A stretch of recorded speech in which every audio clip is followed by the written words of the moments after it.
Welcome to the Geeks and Creeks podcast, where we bring in the latest and greatest in the world of sports. We couldn't be more thrilled to kick off this exciting journey with all of you. In this podcast, we'll dive into everything from game recaps to news and hot takes. Whether you're a diehard fan or just someone looking to stay in the loop, there's something here for everyone. So grab your favorite team's jersey, settle in with some snacks, and let's get ready for an adrenaline-packed ride through the world of sports.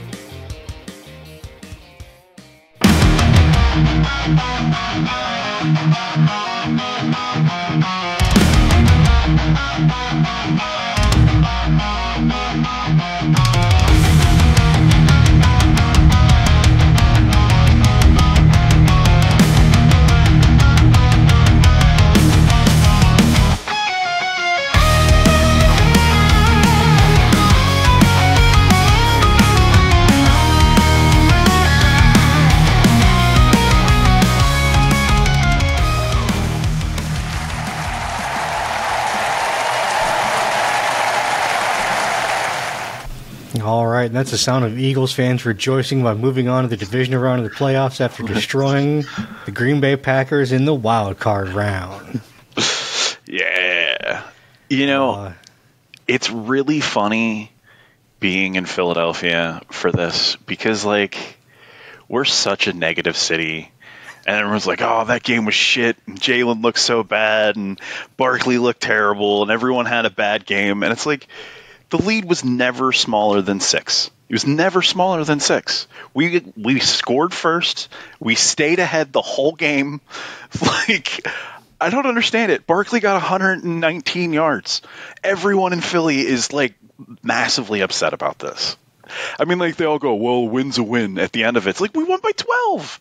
Like, I don't know. It's crazy. I'm happy. I thought you were going to say that Philly was mad that Saquon didn't go for that one last touchdown at the end. Oh, yeah. No, that's actually something Westbrook did, too, back in the day. So Philly appreciates a smart running back that takes a seat and goes for the win. Yeah, I spent 10 minutes explaining why that's the smart move for Philadelphia to not score and maintain control of the football. Right. But, it is what it is. Yeah, we don't get a lot of smart football fans around here. Yeah. Well, since we're already on the topic of recapping for the Packers-Eagles game, all three of us were unanimous in picking the Eagles to win because, you know, we have a functioning brainstem. And dude, I'm sorry, like, especially with all the injuries they had in the game, by the end of that game, the Packers wouldn't have been able to beat a loaf of bread. Like, we put them out of their misery. If they had won that game and gone on to face, I don't know who they would have faced. It doesn't matter. They would have lost miserably. And it's better they can go home and heal up. Like, I'm pretty sure they would have faced the winner of the Rams-Vikings game. So the Rams, yeah. Yeah. Like, and I think my favorite part of the entire Green Bay Philly game was the dude wearing the Green Bay cheese head that he's wrapped up to like a cream cheese. Yeah, I love that. Like, that was hilarious. Absolutely hilarious. But yeah, you're right. I mean, that team was so riddled with injuries. It was kind of sad. It was, yeah. All right. Well, that segues nicely into the Vikings-Rams game. Pete and I picked the Vikings to win because we thought it might have been a different Darnold on this team. No, it was same Darnold, different team. Adam, on the other hand, called the Rams, and sure enough, shout out to the Arizona Cardinals for opening up their stadium to a dislocated Rams team. But in the end, Sam Darnold got 9 sacks and 2 turnovers, and there's really no helping that. Dude, it was so bad. I don't know how much of the game you guys watched, but the fourth quarter was mind-boggling. Like mind-boggling. And Aikman brought it up a couple times. He was like, at one point, he's like, Darnold's got a completely clean pocket in front of him. All he needs to do is take 2 steps forward, and he avoids that sack. Instead, he gets a 12-yard sack. And then there was another time when he was like, I'm not sure the Vikings are aware that they're down 19 points, but if they want to get back into this game, they need to hurry up. It was just like, what is happening?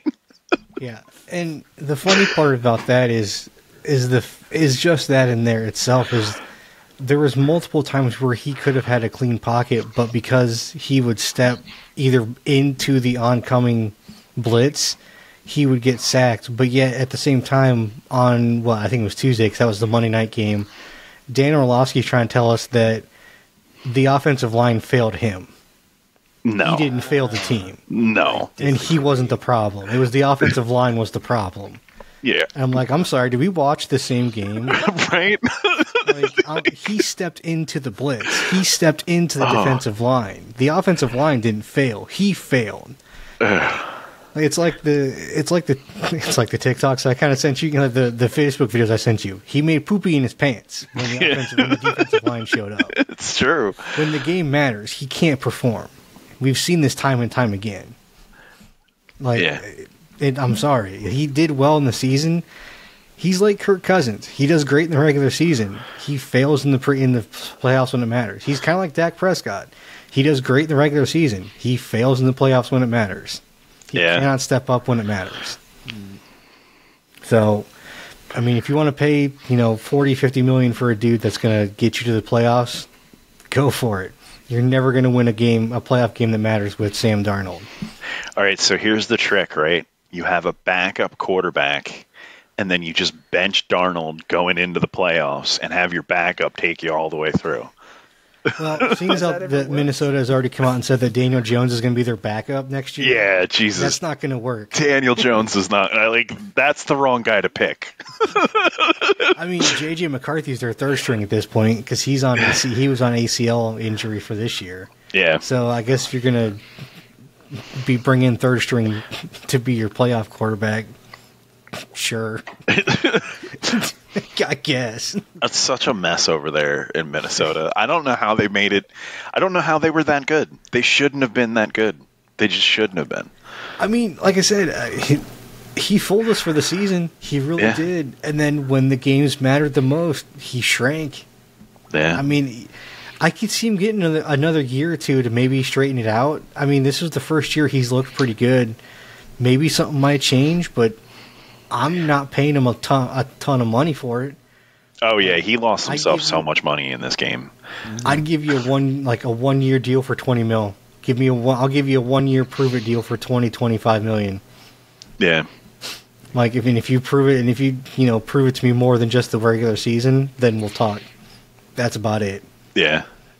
With an option for the second year, but I pick, not you. Yes, absolutely. It's either a 1 year straight up or a 2 year with the team option. Yeah. Right.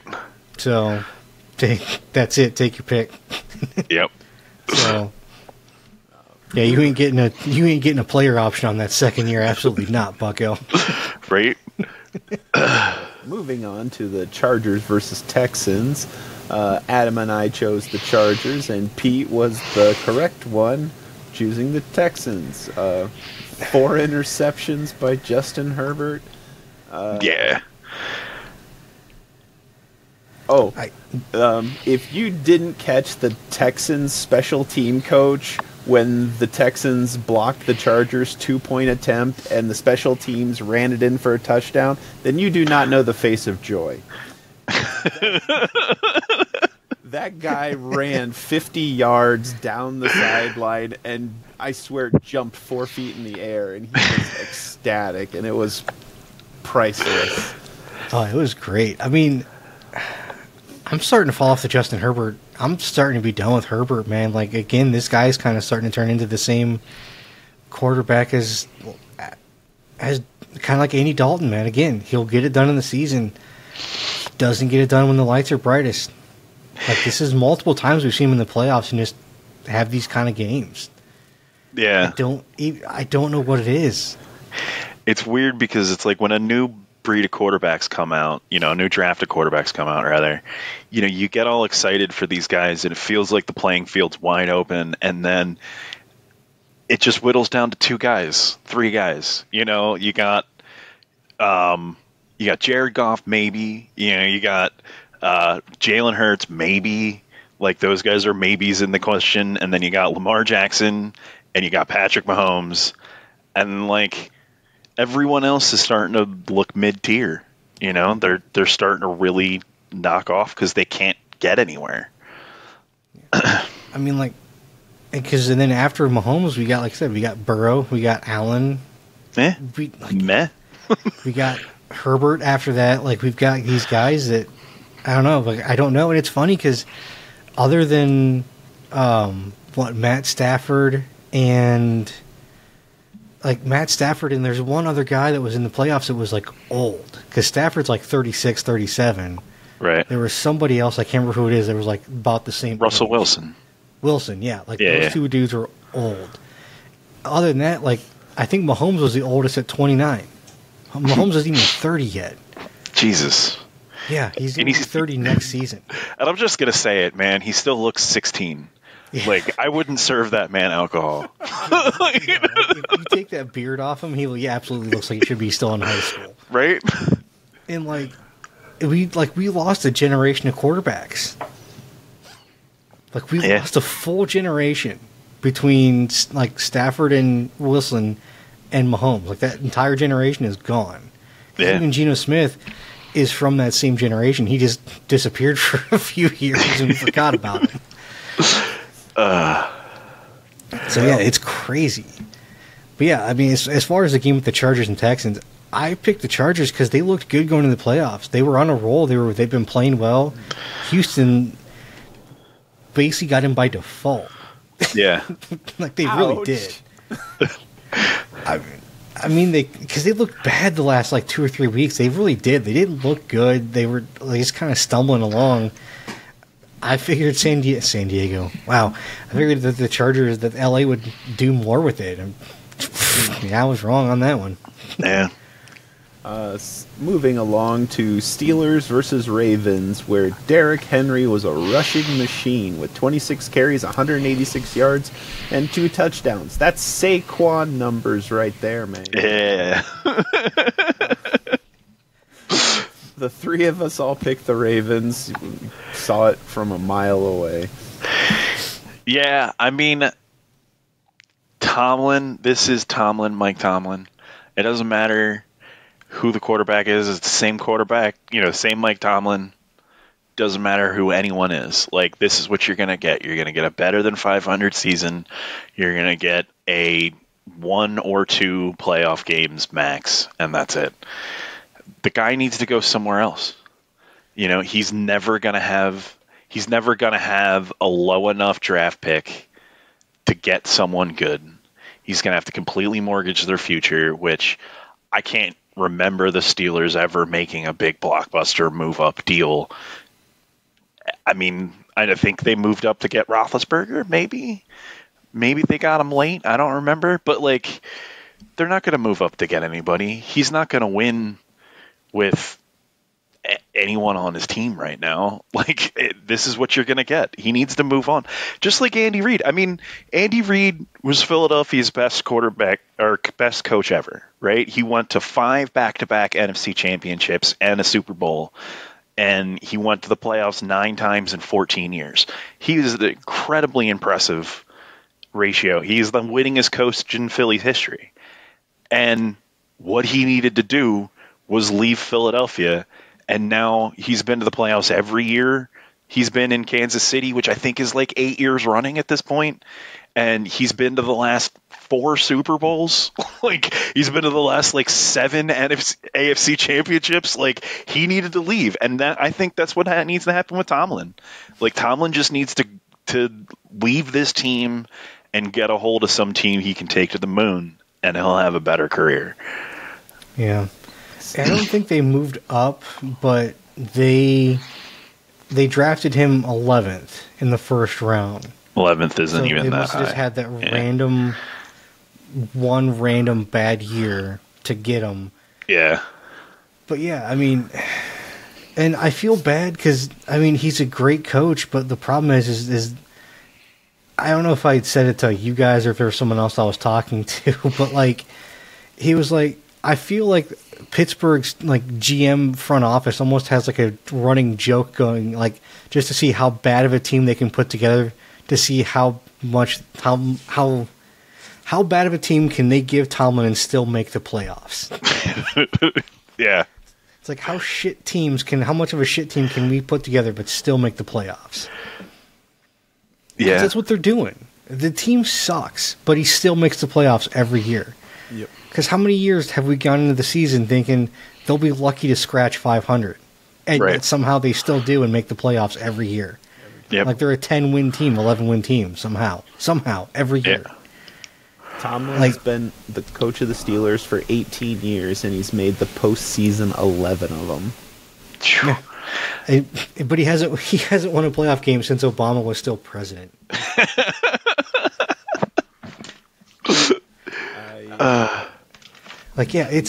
Division. He's a great coach. I honestly, as much as I'd love to see him in Dallas, I don't want to see him in Dallas because him and Jerry would not do well together. I can't imagine the two of them. It would be terrible. Like I said, as much as I would love it, it'd be terrible at the same time.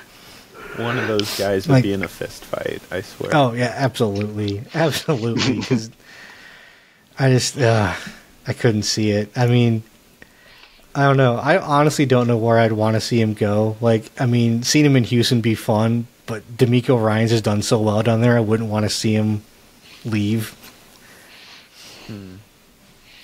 That brings us to Broncos versus Bills. All of us saw that one coming a mile away. Yeah. Ty Johnson's sliding catch in the end zone in the third was amazing. Yeah, it was. After that, the Bills had the momentum, and it was all downhill for the Broncos. I mean, I wouldn't say after that. The Broncos had one good opening drive. They scored on, 3 plays in the opening drive, and then took the rest of the night off. They went home and decided not to play football. That's what happened. They didn't belong in the playoffs. I still say the Chiefs tanked that last game on purpose. Because the Bengals would have given them a lot more of a run than the Broncos did. Oh, for sure. But I do have to give a shout out to Bo Nix with a 19-yard scramble through the middle. That was super gutsy. Yeah. Bo Nix played well this year. I don't know. I knew the game was over when they did the fake punt, and it was 4th and 17, and they fake punted it, and they made the first down, and then they just punted. And it was like you couldn't get a second first down. You had to do a fake punt to get a first down, and then you couldn't get another one. Like, you do not belong in this game. Go home.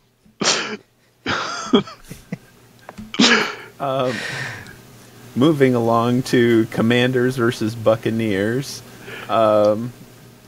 Pete was aiming for the Commanders, and Adam and I thought the Buccaneers might pull it out. Guess we were wrong.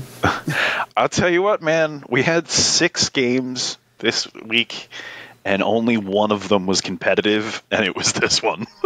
Every other game was a blowout. But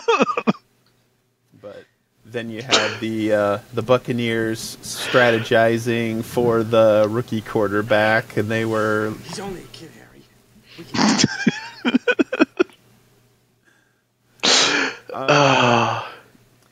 But I absolutely... Oh, go ahead. I mean, this was a great game. Hats off to Jaden Daniels for this. He played an amazing game. Yeah. He did so well. I gotta... when I was picking this, I was looking at him, I rode with Baker. I've been riding with Baker all season. Yeah. I had to ride with my guy. I thought he was going to pull it off, and he even took the blame. He was like, "Look, I made bad mistakes. It's my fault we lost this. I'll take it. I got to own these problems, and this is the mistakes that I made during this is why we lost this game. It's my fault. So, I mean, they lost it on the field goal that was a doink. It's just got to be so heartbreaking. Oh, man. That was the loudest doink I have ever heard. It was crazy. I guess it hit like the dead center of it, which made it so much louder. But the announcer, when he hit it, the announcer was like, "These field goal posts are about as thick as a dollar bill." And it's like, that is insane. How often they get hit and they're as thick as a dollar bill. Like, that's nuts. I just got to say, I picked the Buccaneers because I saw Jaden Daniels going kind of an Andrew Luck route, where his rookie year he makes it to the wild card, and he does well in the wild card, but inevitably loses to a more veteran team. But I'm so glad I was wrong. That was amazing. And I also kind of saw that similar also too in the fact that I just saw Tampa as having a better team than Washington. Kind of with the Colts, they didn't have as good of a team as well. But hey, I was wrong, and hey, I'll take it. Yeah, I mean, it does kind of suck that they were just fighting to see who loses to Detroit next week. Yeah. But, like, it is what it is. I mean, you know what? If I had the money, I'd totally go up to Detroit and see Washington and Detroit next week, though. Yeah, that's going to be a good game. I'm surprised this was as low scoring as it was. And I know 23-20 isn't exactly low scoring, but I was expecting somebody to hit 30 points. Yeah. Speaking of predictions for this coming weekend, first game we have is Saturday at 4:30 is Texans versus Chiefs. Adam, who do you think's going to win this one? You know what? This is probably actually one of the harder ones for me to pick because the Texans have played like crap all season despite their 15-2 record. Like, I'm sorry, when the majority of your games have won by less than a field goal, including games against the game like such as the Raiders and Panthers, and the Texans just absolutely throttled the Chargers last week. I don't know, man. I can't really pick against the Chiefs in the playoffs. Patrick Mahomes is still Patrick Mahomes. They're in Kansas City. Is he going to Mahomes all over the place? Yeah, Patrick Mahomes is going to Mahomes it all over the place. Mahomes it all over the place. I'm going to go with Patrick Mahomes this week and pick the Chiefs. So, you know, during the Ravens game, one of the sports announcers said that that's LeVar Jackson just being LeVar Jackson, and I'm like, sorry, my brain just shut off there. Oh, I thought you froze. Lamar Jackson, rather. But he said, yeah, that's Lamar Jackson just being Lamar Jackson. And I was like, that sounds like what we were talking about. But sorry. Pete, who do you think's going to win Texans Chiefs? You know, I had kind of a thought that the Chiefs weren't going to be able to win a playoff game at one point. But I have since thought better of that. You know, Mahomes didn't play in the last week. He didn't play last week. Andy Reid is like perfect coming off the bye, or at least damn near close to perfect coming off a bye. I don't think there's any way that Kansas City loses this game. ESPN's got them at 8.5-point favorites. I might take the Texans with the points, but I don't think that Kansas City loses this game. I have to join on the bandwagon on this one. I'm not betting against Mahomes. I want my three-peat. So moving on to the 8 o'clock game on Saturday, Commanders versus Lions. Adam, who do you think's gonna win, Commanders versus Lions? I mean, I'm picking against the Commanders again. I'm going Detroit. after seeing, like, getting the bye again, they're getting more guys healthy. They've got more dudes coming back. I'm pretty sure that David Montgomery's coming back after the week as well. So they'll have their 1-2 running back punch back again as well. This Lions team just, it feels destined that they're going to make the Super Bowl this year. I've got Detroit going all the way to the Super Bowl. I'm sticking with that. I've got Detroit on this week. All right, Pete. Lions or Commanders? Yeah, everything Adam said. No notes. Yeah. Yeah, there's a reason everybody's Super Bowl was Chiefs-Lions. Yeah. I still hold to that. I mean, I might be changing my tune in a week. I don't know. We'll see. But as of right now, yeah, I'm still picking Chiefs-Lions. When the Eagles are in the mix, that might be a different... It might be a different story. We'll see. We'll see. I'm not picking Chiefs-Lions as my Super Bowl. I'm just saying Lions are going to the Super Bowl. Oh. Speaking of it, the 3 o'clock Sunday game, Rams versus Eagles. Adam, who do you got coming out on top? I'd say that the Rams looked really good in their game, but they were playing Sam Darnold and the Vikings. Also, I don't know. I'm going Eagles with this. I think the Eagles are going to come through. I think that the Rams are going to be... It's going to be a good game. I think this is going to be a lower scoring game. I think the Rams are going to do a little... as good a job as anyone has tried to do at containing Saquon this year. I still think he'll be over 120 yards, though. But I do think the Rams have a better defense than Green Bay does at this point. But I am going to pick Philly to come out and go to the conference championship against Detroit. Do I need to ask? Well, I mean, all right. Despite the fact that it's the obvious pick, but like you're going all the way across the country. You're going from the West Coast to the East Coast. You're going from a warm climate to a cold climate. Your practice facility is right next to a huge natural disaster that is messing with your head. I mean, I'm not... It's a horrible thing that's happening in LA, and I hope that everyone can find safety and that their house isn't completely destroyed and they can have a home to go home to. But at the same time, I think it's going to be a really hard game for LA to win no matter who they're playing. And they just happen to be playing the Eagles, who I think are going to just steamroll them. I think the Eagles are probably going to win by at least 10 points. So...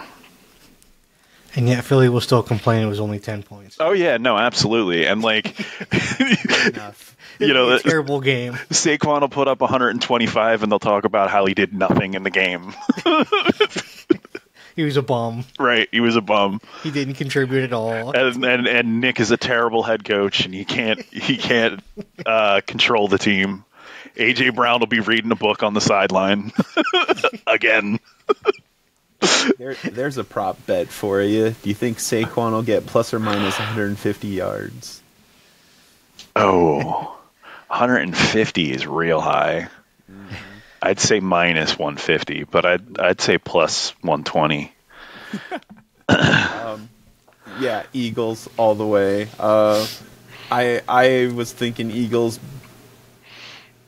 Well, not before the fires, but considering the fires, it's not going to do a lot for their mental state.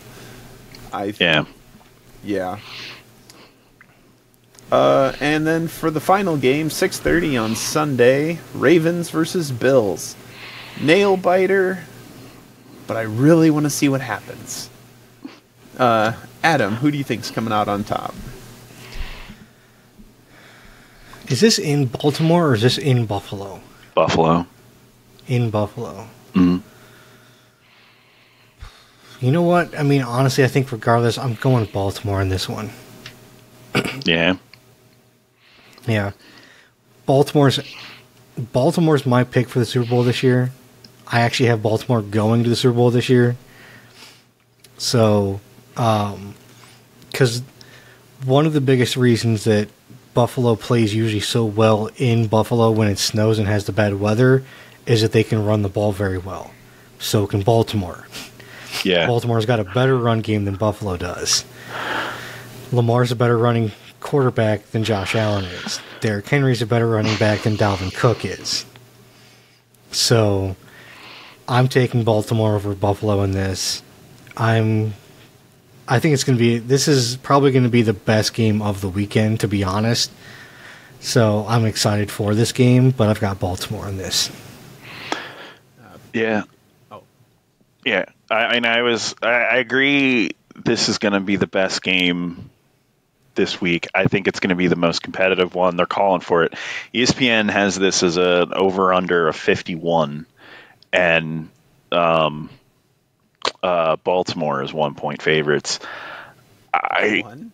Yeah, just 1-point favorite. Yeah. Wow. So I mean, they're expecting a high-scoring game, really close. I don't know. My gut tells me that it's Baltimore, but the fact that they're 1-point favorites and Buffalo's at home makes me feel like Buffalo's gonna get that one extra point. So I think I'm gonna pick the Bills to win. The upset of a lifetime. You'd think after the wild card predictions, I'd give Pete a little more credit for his picks, but I just can't. It's Lamar Jackson, and yeah. And I'm convinced that Henry is like a Saquon cloning experiment.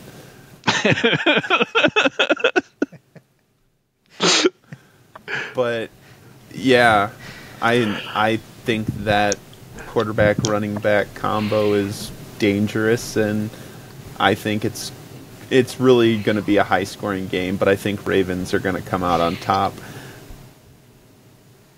by 7. Okay. And I think it's going to be like the last touchdown of the game. Hughes scores last. Yep. Yeah. I don't know. I didn't want us to pick all the same, and I couldn't remember if we'd already picked all the same, but I knew like the last 4, the last 3 where I was like, I got to do it. And it's so close that this is the one you got to pick the other way. Yeah, 100%. I don't like picking against Lamar, and I'm probably wrong, but Yeah. No, I when I saw this one, I'm convinced that it's going to be a shootout. It's going to be answering touchdown for touchdown, back and forth, and then at the end, it's whoever got the last touchdown wins the game.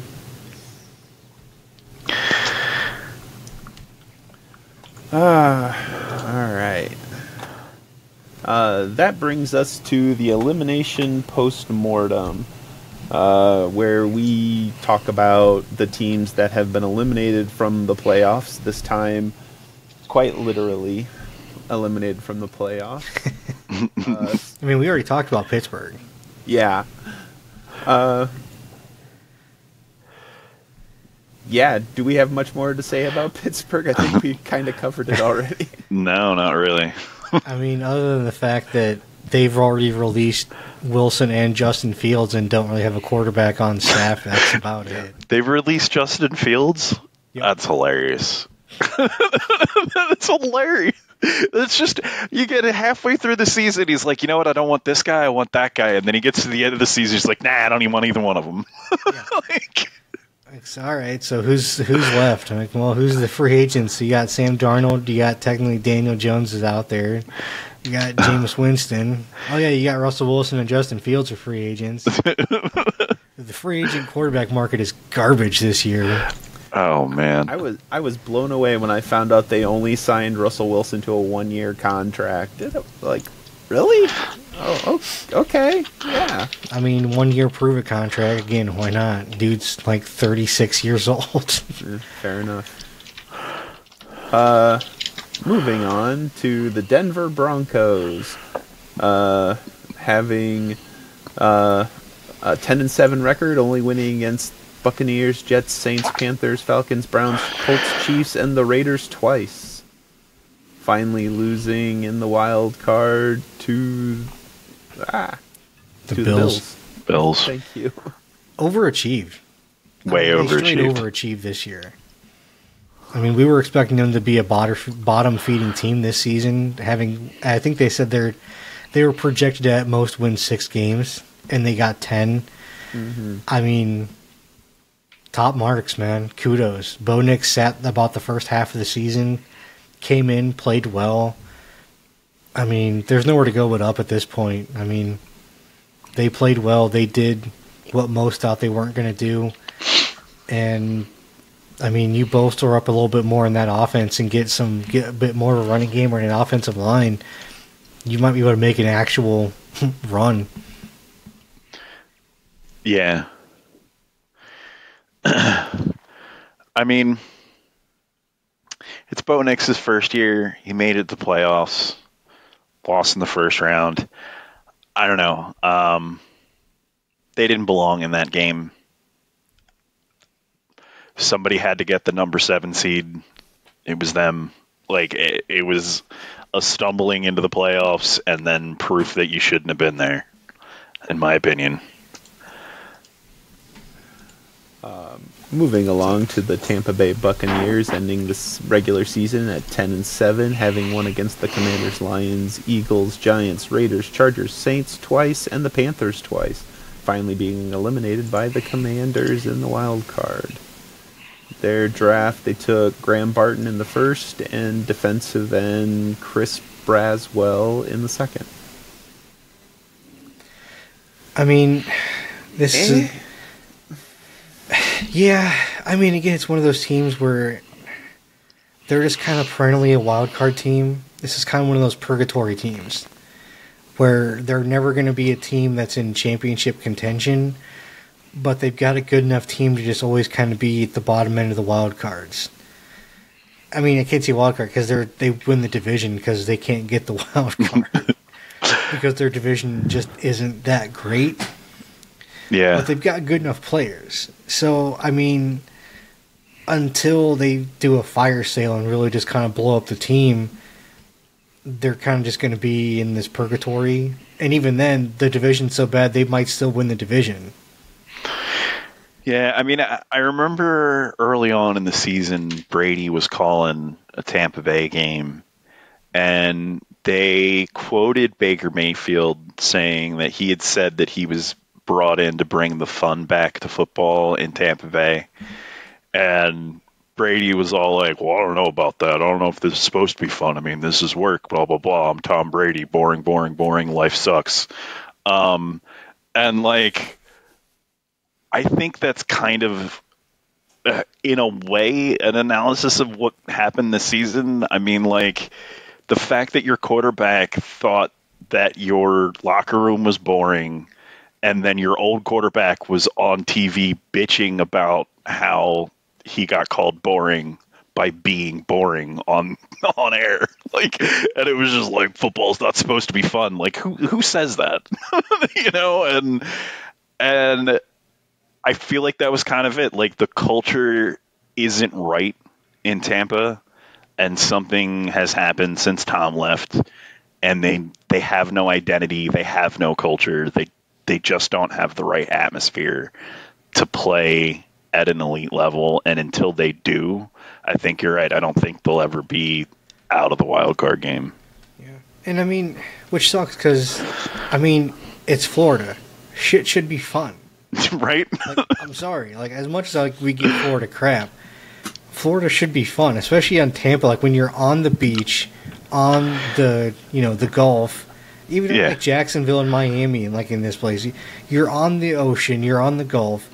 These places are supposed to be fun, enjoyable vacation destinations. Your team should have these kinds of swagger to them. Right. That's what they should be designed and built around. And Baker brings that. That's absolutely what Baker should bring to a team. Yeah. I mean, Mike Evans brought that. He was part of the A&M teams with Johnny Manziel. Of course, Mike Evans would bring that to a team. Like, I mean, why wouldn't they bring that kind of that style and that kind of moniker to it? That would absolutely bring fun back to it. Yeah. I mean, you bring that kind of fun and that kind of energy to a team. Everybody has that. It just brings morale up. Everybody's going to have a good time. Plus, that brings free agents in that want to play there. Mm-hmm. Makes you a destination team. Next, we have the Chargers ending the regular season at 11-6, having won over the Panthers, Saints, Browns, Titans, Bengals, Falcons, Patriots, Raiders twice, and the Broncos twice. Finally losing to the Texans in the wild card round. So, the Chargers are hard, kind of.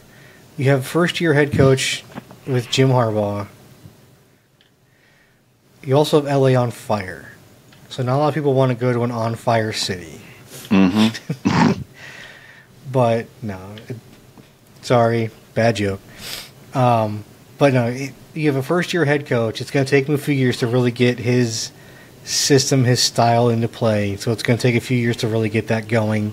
They're also kind of rebuilding, too, because you've got to bring in personnel he wants to run, the systems he wants to run. You've got to retool your offense. Their wide receiver core was decimated. You had some young guys stepping up this year. You're bringing in new running backs this year. Ladd McConkey really stepped up this year.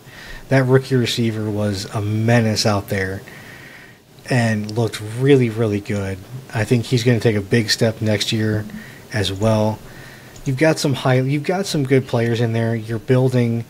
I think they're going in the right direction. It's just going to take a couple years with Harbaugh to get that really rolling.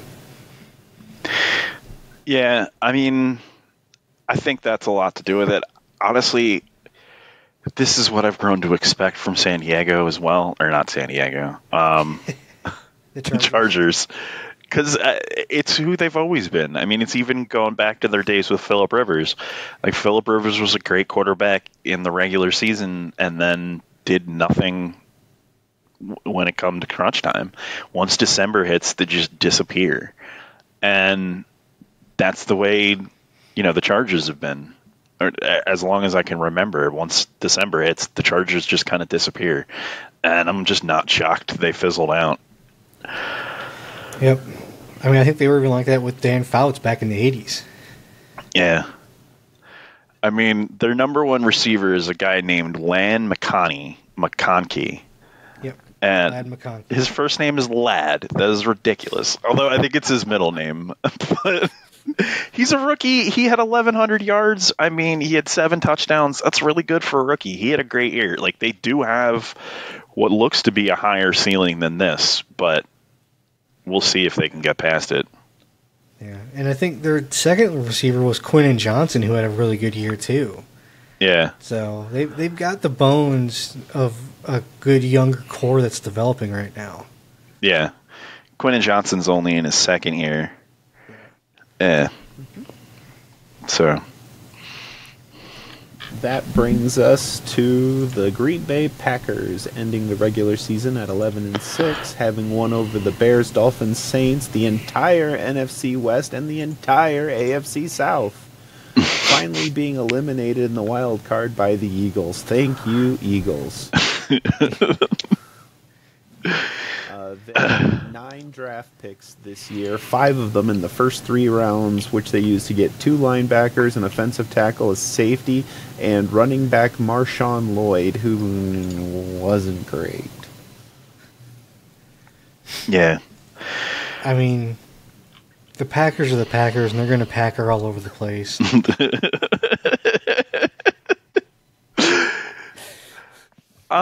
So, I mean, I think part of this was Jordan Love's play. He's in his 4th year. It's his 2nd year starting. I know he was injured. I think he had an off year probably due to that injury. I think he needs a little more experience in the league. Looking at, the receivers, I am not going to be able to. Devontae Wicks. Sorry, I butchered that first name. But, he's their number one targeted receiver, and he had 415 yards. I mean, that's just not going to cut it. You're going to have to get more out of your number one target, from than 450 yards. Now, granted, yeah, okay, Jalen Reed got 857 yards, but still, you don't even have a 1,000-yard receiver on this team. And the guy who targeted the most doesn't even get your most yardage, or even close to it. I think, receiver by committee didn't seem to work. They need more weapons for Jordan Love to use, or Jordan Love needs to get better, one or the other. Both.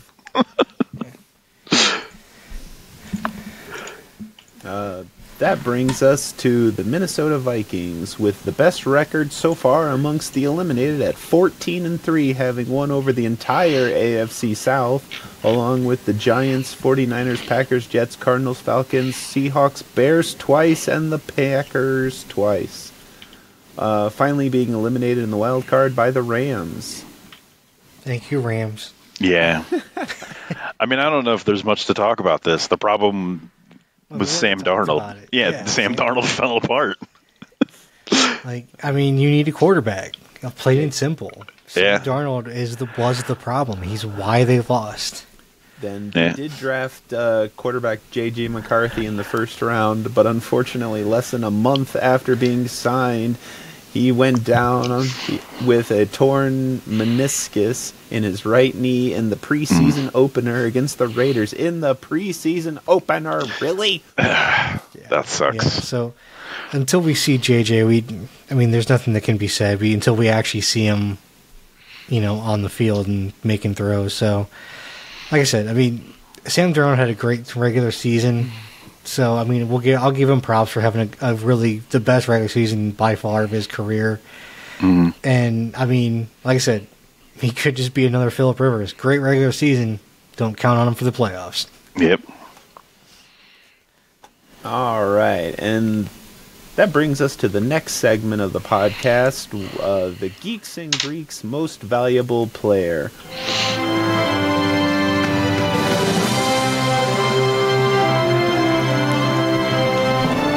All right.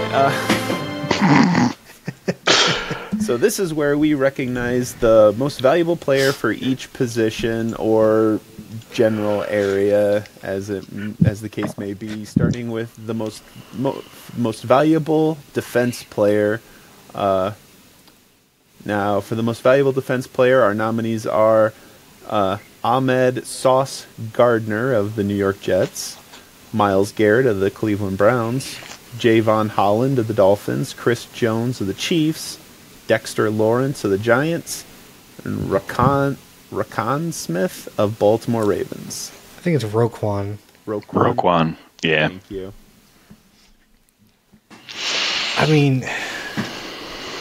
My toss-up would be between... I'm surprised Pat Surtain wasn't in there, to be honest with you. He was the next one. He just fell off. Because he had a better year than Sauce Gardner did, actually. I'll go ahead and read the honorable mentions. Patrick Surtain Jr., Fred Warner of the 49ers, T.J. Watt of the Steelers, and Antoine Winfield Jr., of the Buccaneers. Yeah.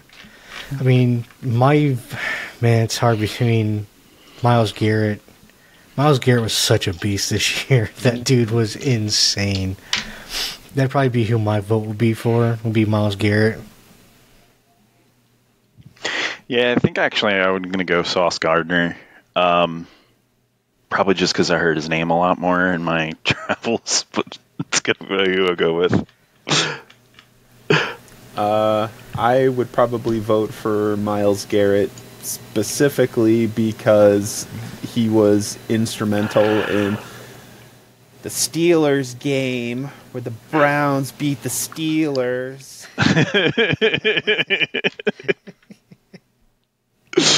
No, he's amazing, and he absolutely defines the defense for the Cleveland Browns.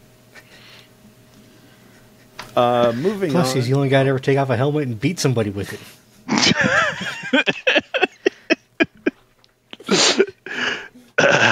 So, for the most valuable offensive line player, our nominees are Sam Cosmi of the Washington Commanders. If I pronounce a name wrong, just shout it out.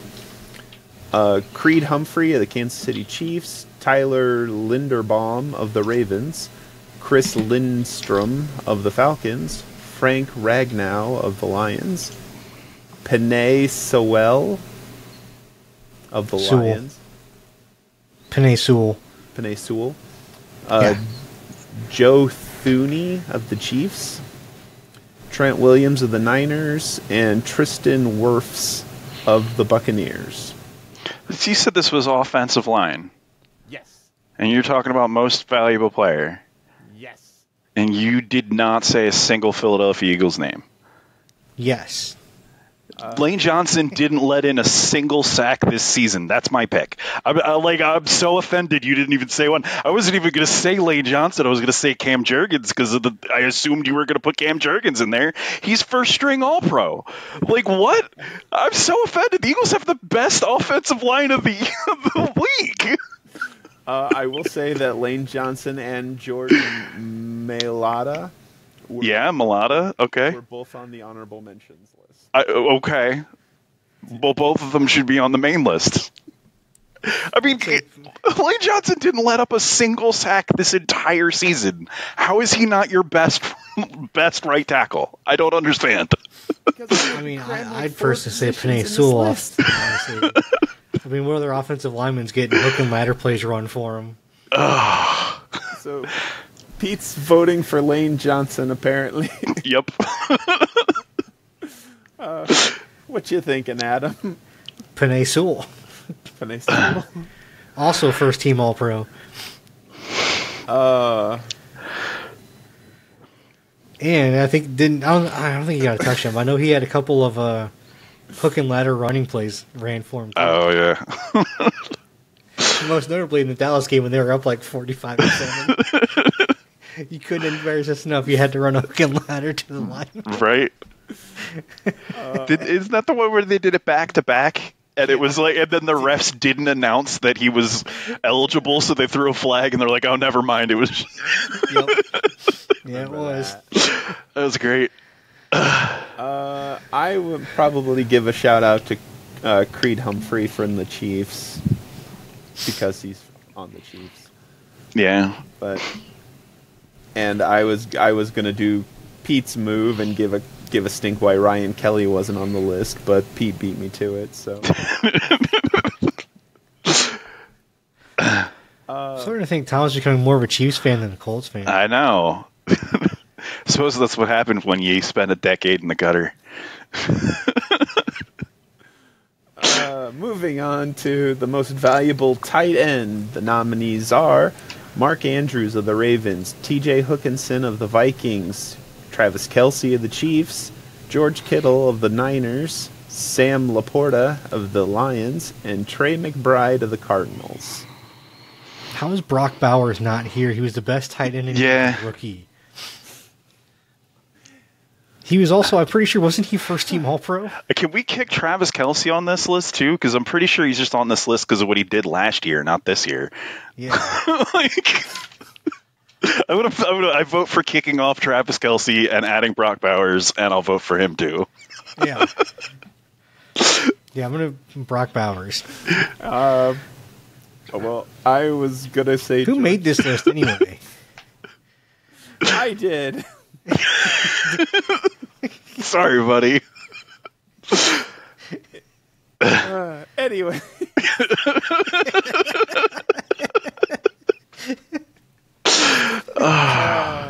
I was going to give a shout out to George Kittle, but yeah, you guys are right. Brock Bowers took a really crappy team and made them serviceable. So yeah. He was Brock Bowers is the Raiders this year what Travis Kelce was with the Chiefs pre-Pat Mahomes. I agree with Pete that Brock Bowers needs his own hype man for introductions. Yes. Absolutely.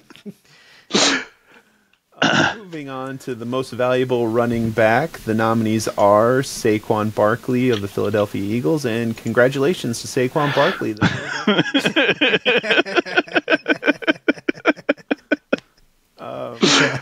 That's really that's right. That's it. Moving on to the wide receiver position. I do want to give one. Hold on, I want to give one honorable mention for the running backs. Derrick Henry. Derrick Henry. Yep, we'll give an honorable mention to Derrick Henry. And I'll give you Montgomery and Gibbs. You get an honorable mention for the best nickname, Sonic and Knuckles. You got that. I'll give you that. I'll give you that. For the wide receiver position, our nominees are A.J. Brown of the Philadelphia Eagles, Jamar Chase of the Bengals, Tyreek Hill, quitter, Miami Dolphins, Justin Jefferson of the Vikings, and CeeDee Lamb of the Dallas Cowboys. I think on that pick, I'm going to go with A.J. Brown. I think the Eagles, I think there's no argument that they're in the top 3 teams in the NFL right now. Top 5. I say there's no argument for top 5. No. And if you looked at the Eagles when they didn't have A.J. Brown versus when they do, it is so significantly different. I think I'm going to pick him just because of how much he obviously elevated the team based on how they were when he was absent. Yeah, that's really fair. I'm also going with my only homer pick on this one. I'm picking CeeDee Lamb just because really, I mean, it's an obvious homer pick, but at the same time, if you look at Dallas this year, he was the only offense we had. Yeah. He really was the only offense we had, and he still put up over 1,000 yards. Like, I mean, even with Cooper Rush and Trey Lance as our quarterback, he still somehow put up over 100-yard games. With massively subpar quarterbacks, he still somehow put up over 100 yards a game and was the only reason we won a lot of our games. And he's a top 5 receiver with no one else around him. And that's massively impressive for little to no help on the offensive side of the ball. So, I mean, that's really the only reason. That's why I got to give it to him for that reason. I was really torn between Jamar Chase and A.J. Brown, but in the end I had to lean more towards A.J. Brown. I'm convinced that A.J. Brown and Saquon Barkley are two of the stool legs that keep that team standing tall. And that's where my vote goes, A.J. Brown. And finally, for the quarterback position, the nominees are Josh Allen. Oh, there's more because this was hard to narrow down. Josh Allen of the Bills, Joe Burrow of the Bengals, Justin Herbert of the Chargers, Lamar Jackson of the Ravens, Patrick Mahomes of the Chiefs, Dak Prescott of the Cowboys, and Matt Stafford of the Rams. Now, before I get anything about the Eagles... I actually wasn't going to, I swear.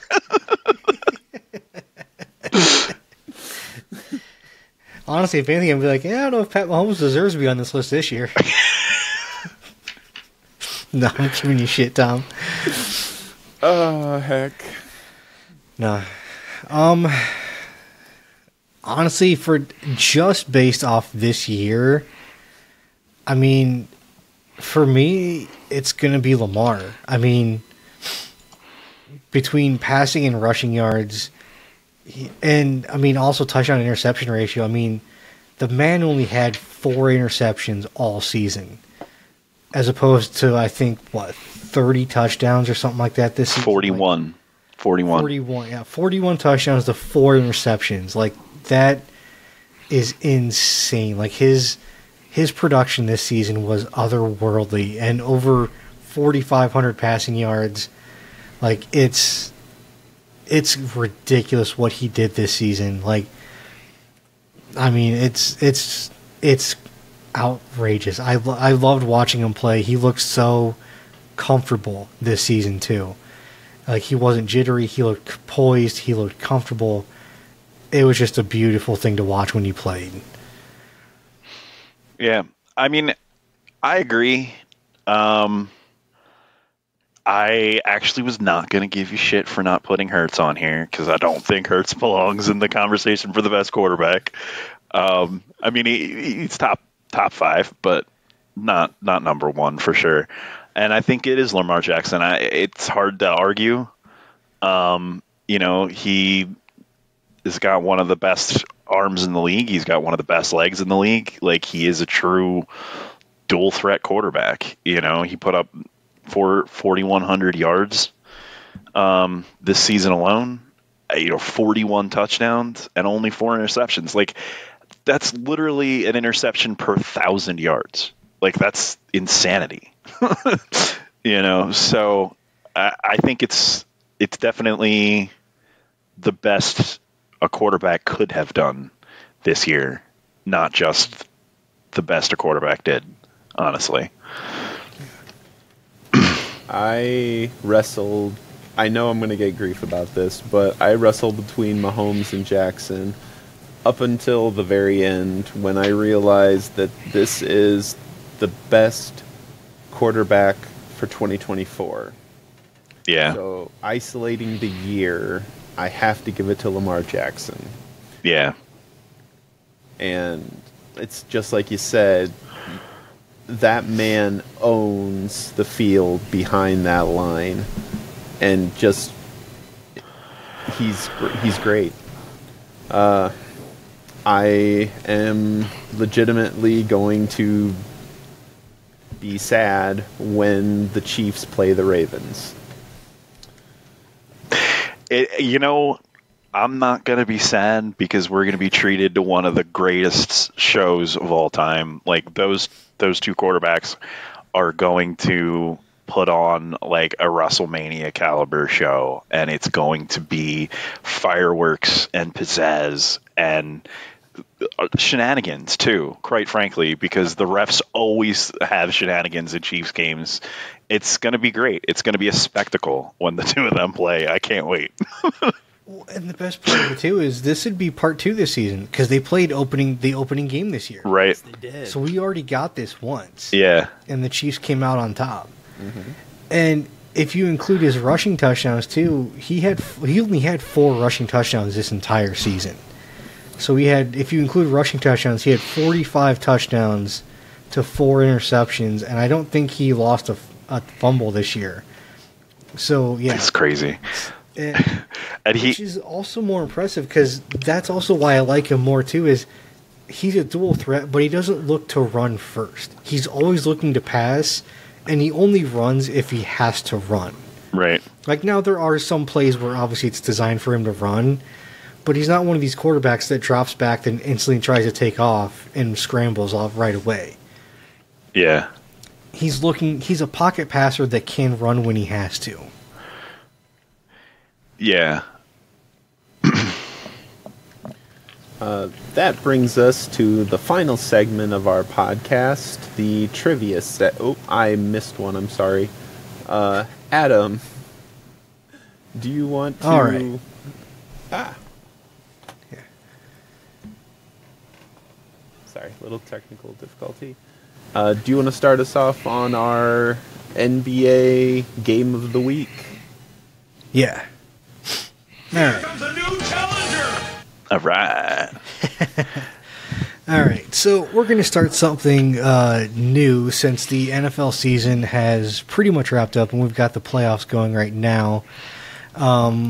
So, as quite obvious, as we've been mostly talking about the NFL season, for the most part, Tom and Pete are primarily NFL fans, and while I'm also a football fan, the NBA is really where my primary fandom lies. So I decided that I want to try to kind of get them into kind of watching more in NBA and kind of bring that more into the show as well.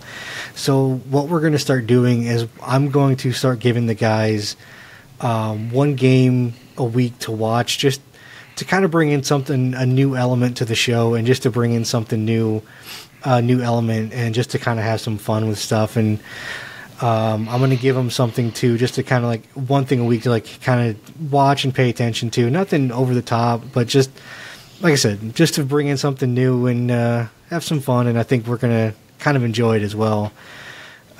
So there will be some issues here and there, just because with the NBA apps, there are regional blackouts, unfortunately. So, like, since Pete is in Philly, 76er games are blacked out for him.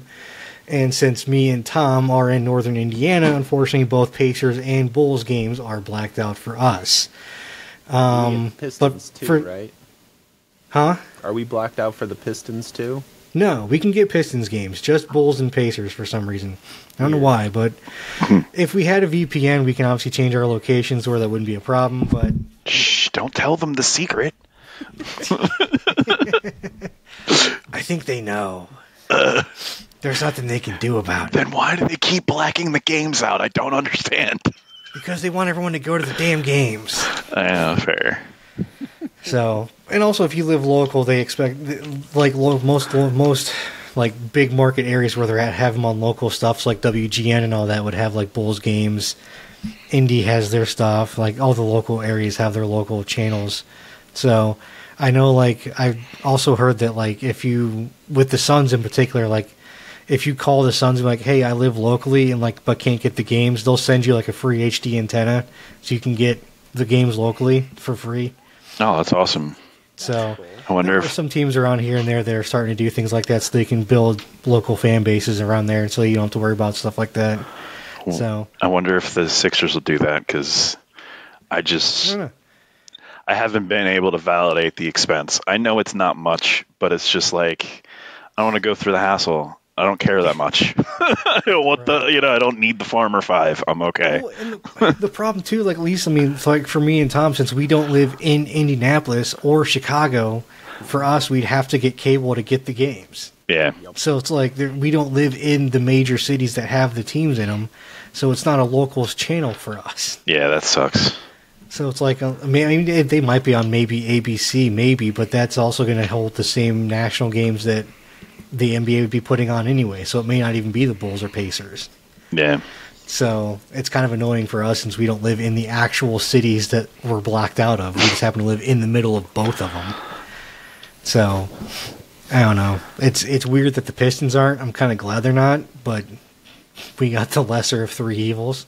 Suddenly everyone in Fort Wayne becomes a Pistons fan. We wonder why.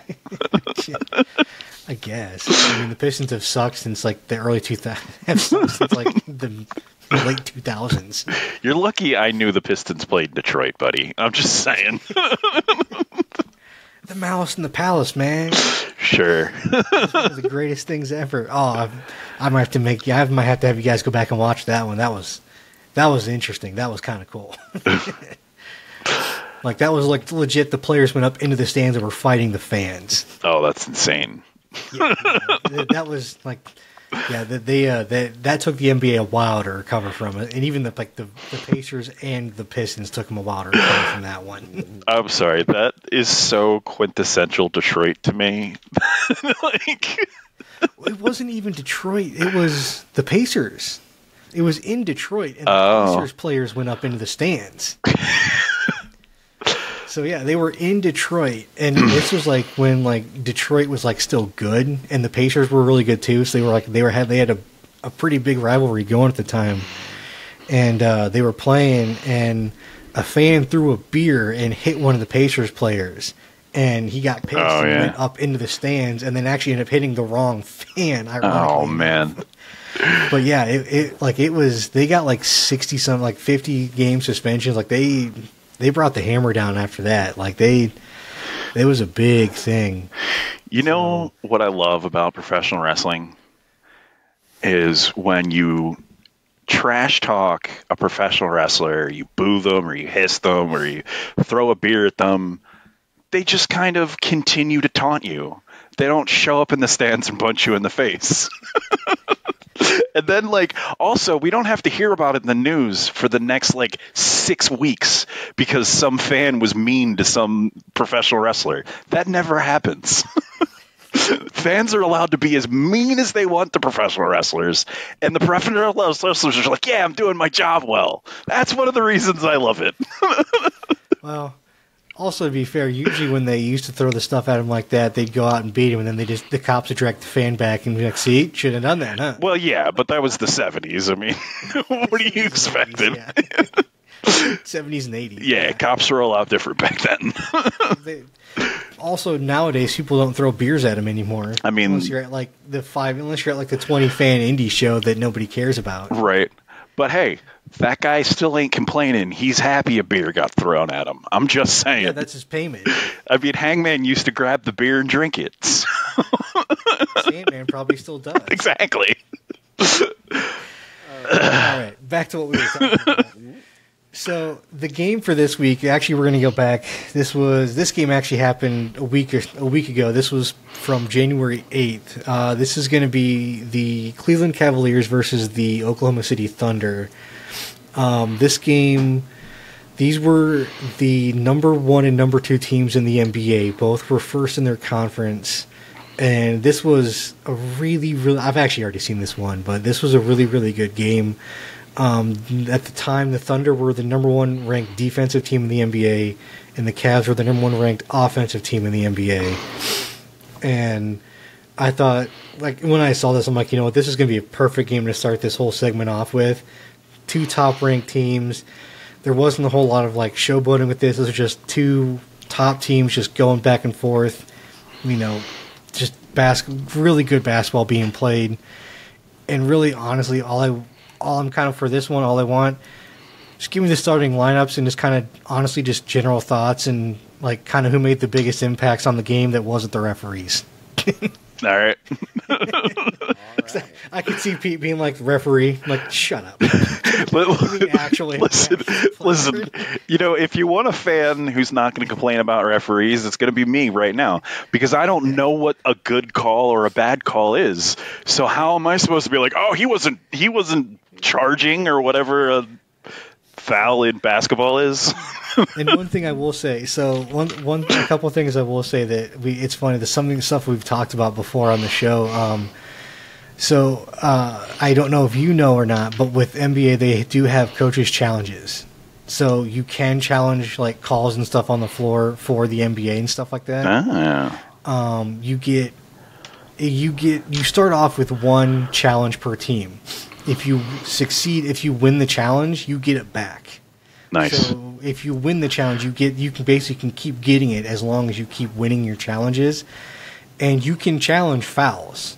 Nice. So if you hit, so as we were talking about with the NFL, how you can't challenge fouls, you can challenge fouls in the NBA and out of bounds and all that stuff. This is everything I ever dreamed of, man. Right. So that's those great. things you can challenge in the NBA. So it's kind of interesting. So that's what we're going to be going over on the next episode. So and then I'll have I'll have a game for next week as well. I'm not sure if it'll be from this week or like this coming weekend or whatever, but I'll have one.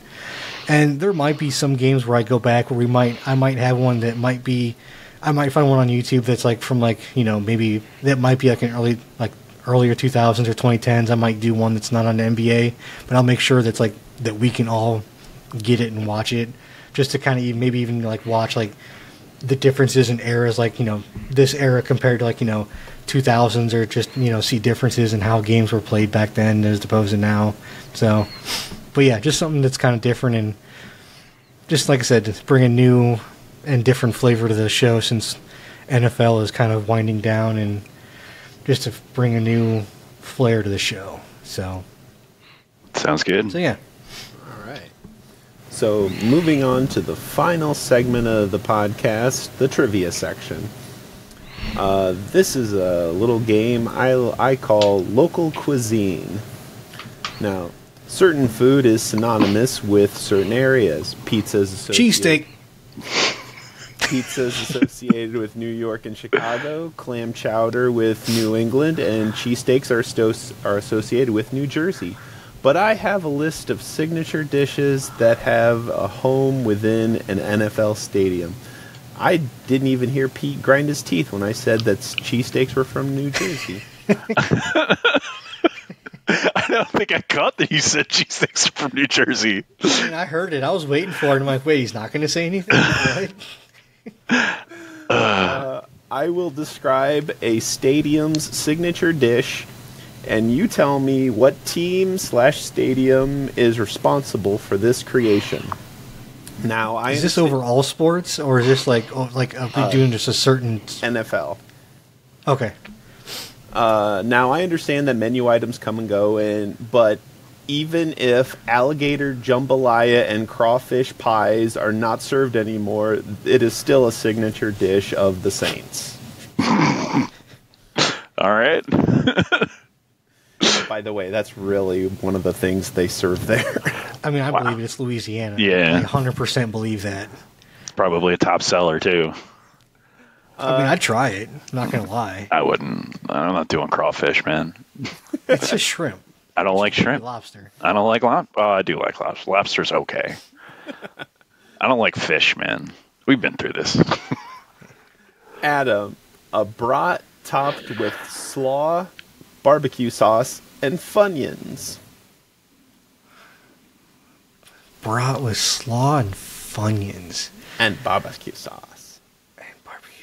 I feel like, man,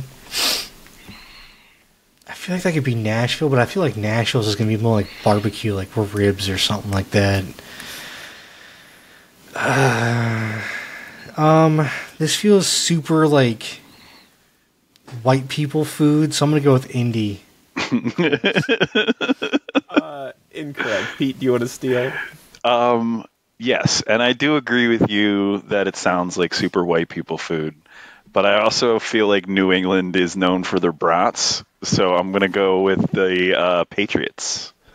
The next time you're in Cleveland, make sure you stop by. Cleveland. Okay. Get a Still Polish super white boy. people food. A Polish boy. There you go. Yeah, they call this a Polish boy. Never thought of Funyuns as being part of a Polish boy, but okay.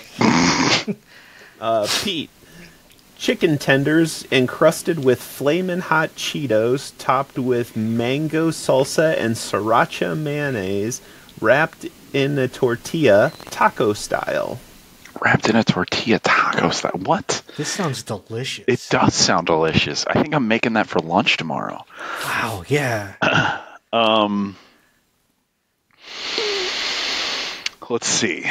Tortilla makes me think like Arizona.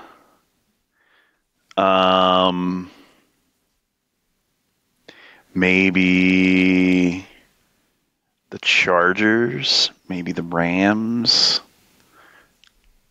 Maybe, you know what? I'm thinking Vegas. I don't know why, but it seems Vegas-y to me.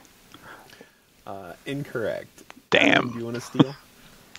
Yeah. Definitely feels like it's something like kind of like that south or that west. Doesn't feel right for Houston though. Doesn't feel right for Dallas. Maybe Atlanta. It doesn't feel right for Carolina though either. I'm gonna go with Phoenix. This is the Battle Red Taco available at the Houston Texans. Damn, it was Houston. Well, that was the first one you said it didn't feel right for, too. That's great. It felt too white to be Houston, you know? It's the taco shell, man. I know, but like the flaming hot Cheetos and like the chicken, like chicken strips, like I don't know. I guess with Houston and a lot being so close down to Mexico, like I don't know. I felt I expected to be a little closer to being a little more authentic. I mean, the weed's really good in Houston, man. You know them. But from what I hear, that is very true. Chicken nuggets covered in Cheetos. Yeah, and mango salsa. Right? Who else would think of that? All right. Adam, a burger monstrosity consisting of 5 1/3 pound burger patties, 5 hot dogs, 5 bratwurst, 8 slices of bacon, 8 chicken tenders, 20 slices of American cheese, 12 ounces of fries, and a special sauce, all stacked on a 10-inch bun with lettuce, tomatoes, and pickles. In total, this burger weighs 7 pounds. Jesus Christ. And if you can eat it in an hour or less, you have your picture put up on the scoreboard and are given a team jersey. Oh, damn. That's it? Should order a team jersey off that. And a free Is it called the quadruple bypass?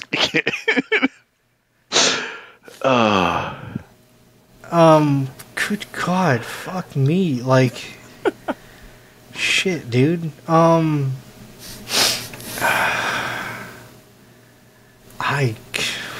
Wow.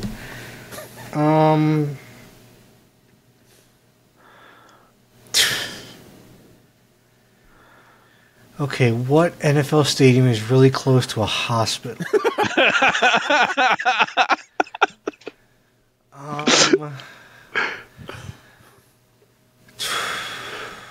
Jefferson's right down the street at the link on 95, man.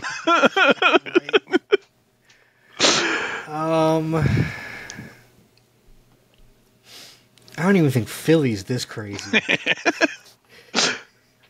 I mean, maybe, but I'm gonna go with Atlanta. Incorrect. Pete, do you want to steal? So this sounds like the dump truck kind of food you get from New York. So my question's got to be, do I have to guess the right team, or is like MetLife Stadium good enough? That would be good enough. All right, I'm going to say MetLife Stadium. For the low price of $75, the Gridiron Challenge Burger is available to you at State Farm Stadium in Arizona. Oh, Arizona. Jesus. So, correct me if I'm wrong, that was on Man vs. Food, wasn't it? I don't know. I don't watch Man vs. Food. I'm pretty sure it was. Because when you were describing it, I'm like, I've seen someone eat this burger. And there's no way it was in person, so it had to have been on television. And that's the only place I could think of. The funny part is I have heard of what Adam was talking about with the triple bypass. It's in Atlanta. Oh yeah, and it's the same bit where if you eat it within an hour, you get the burger for free or something like that. Yeah. The quadruple bypass was down in Atlanta, and it was it's a burger, but the bun, the buns are 2 grilled cheese sandwiches with the burger in the middle. Oh, Jesus. But then it's 4 of them, so it's 4 grilled, so it's 8 grilled cheeses with the patties as it. It's insane. Oh my God. That sounds so good. Oh, that sounds so good. I know I'm 39 and I shouldn't eat shit like that, but I swear to God, if I was in that stadium and I had that money and I had enough beers in me to do it, I'd be right there. I'm just oh, fuck it. Pete, a dessert nacho made with chocolate, ricotta cheese, strawberries, pistachio dust, and caramel. Man, that's bougie as shit. That's got to be L.A. It is not L.A. It's not L.A.? Okay. Adam, do you want to steal? I mean, I'll try. Something like that. Let's see. Dessert makes me think cold. What about New York? It is not New York. Okay. The next time you have the opportunity to buy the cannoli nachos at Lincoln Financial Field. What? In Philly. In Philly? I highly encourage it. Wow. I didn't know Philly was that bougie. Right? I've never heard of that shit. Apparently you're not an Eagles fan. I guess not. I don't eat the cannoli nachos. Jesus. Try it. There's this game, Philadelphia-opoly. I was always wondering what that other piece was. There was the cheesesteak, there was the stoop, there was the pretzel, and then there was this thing of cannoli nachos, I guess. Yeah, that was definitely what Philly's known for. Oh, heck. Oh, sorry. All right. Adam. Okay. Imagine Fruity Pebbles, Skittles, M&Ms, gummy bears, and ice cream all wrapped in cotton candy like a burrito. Ew. Gross. After you wake up from the diabetic coma, where are you? In hell.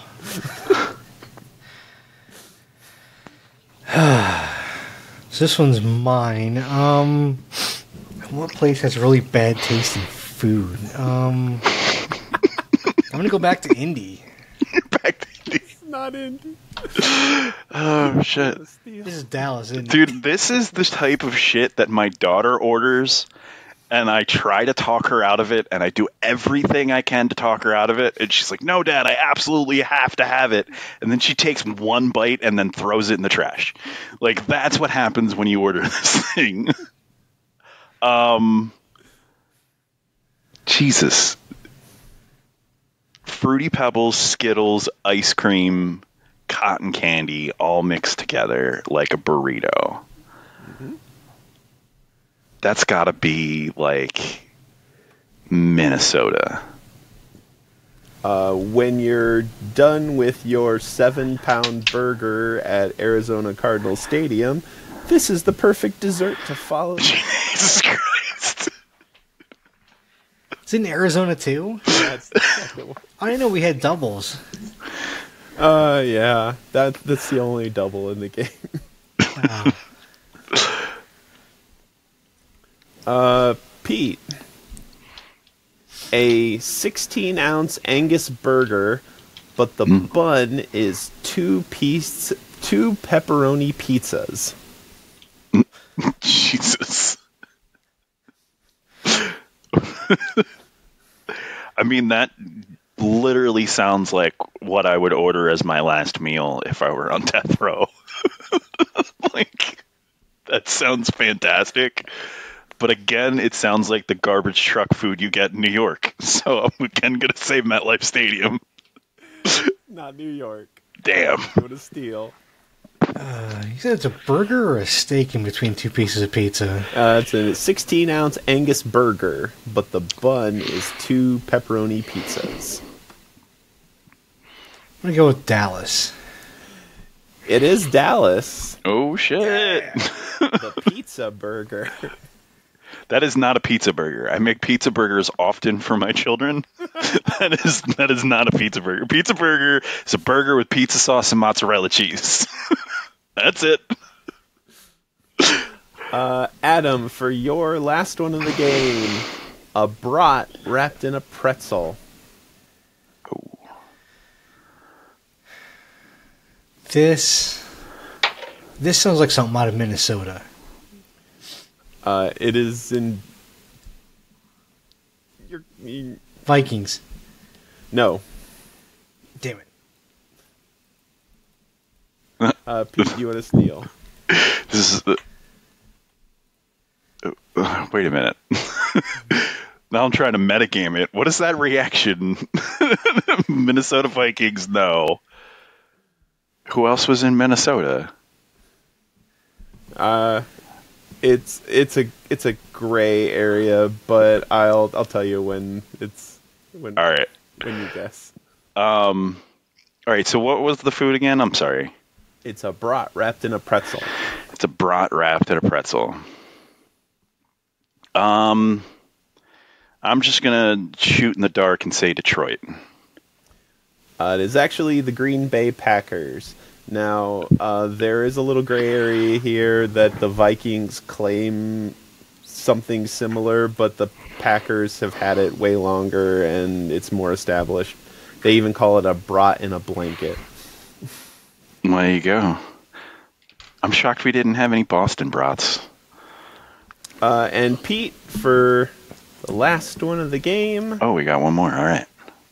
A jalapeno cheddar hot dog with Italian beef, peppers, and onions, cheddar cheese, and a special sauce. Man. I gotta go to more stadiums, man. That sounds delicious. We've already had Arizona twice, right? Yes. And you said that Arizona was the only one that repeats in the game. So is it Arizona again? No, I'm just kidding. That would be fun.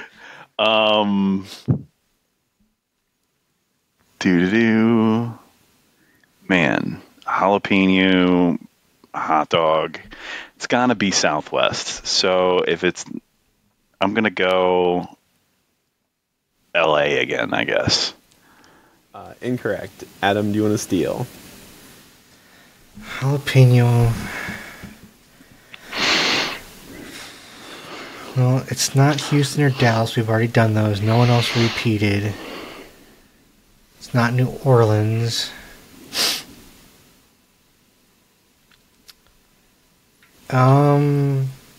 Nashville? This is the Odunze dog, as named after Chicago? Rome Odunze in Chicago. I'm shocked. He's a rookie and already has his own hot dog? Yeah, he does. Oh, there you go. They have really low standards for what's the name after people in Chicago.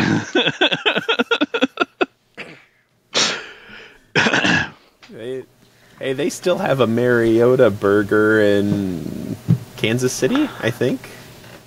Tennessee? Tennessee. Maybe it is Tennessee. Kansas City. Tennessee.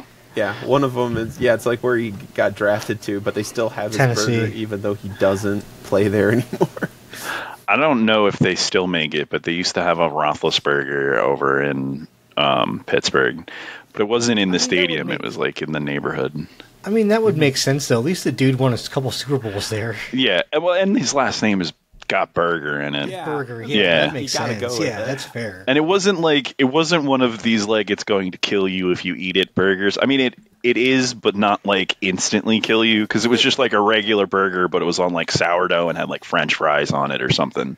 And like it was a bigger burger and it was greasier and it had French fries and probably gravy or something stupid. But like it wasn't like a 20-pound burger you have to eat in 20 minutes. Right. All right.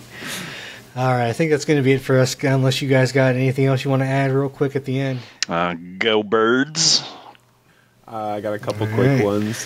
Fighting Irish for winning the Orange Bowl against Penn State and Indy Lions. Way to go.